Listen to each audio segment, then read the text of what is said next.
উচিত। আদেশ করুন মহারাজ। এই রাজ্যে ঢোল পিটু করে দাও, যে আমাকে একটি নতুন গল্প শোনাতে পারবে তাকে আমার রাজত্বের অর্ধে এবং আমার রাজকন্যার সাথে তাকে বিবাহ করিয়ে দেব। এ আপনি কে বললেন মহারাজ? আপনি কি পাগল হয়ে গেছে? আমার বেয়াদবি মাফ করবেন জাহাপনা। তাহলে তো আমি আপনাকে একটি গল্প শুনিয়ে আপনার সম্পত্তির অর্ধেক আর আপনার একমাত্র রাজকন্যাকে বিবাহ করতে পারি। এই বোকা পাঠাও জি, আমি যেটা জানি সেটা তুমি জানো না। এই রাজ্যের যেই গল্প শোনাতে আসুক না কেন, অর্ধেক শোনার পরেই আমি সেটা বলবো জানি।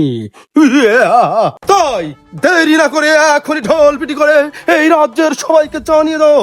বাহ বাহ বাহ মহারাজ, আপনার একই বুদ্ধি। এতে করে সাপও মরবে আর লাঠিও ভাঙবে না। তাই আমি এখনই যাচ্ছি আর সবাইকে জানিয়ে দিচ্ছি।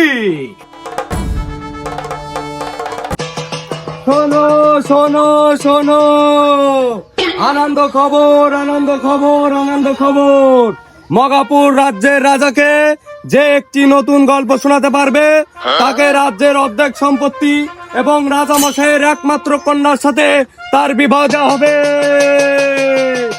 শোনো শোনো শোনো।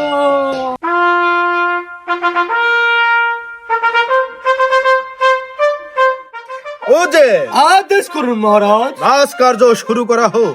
যত আজ্ঞা মহারাজ। প্রথম প্রতিযোগী হাজির।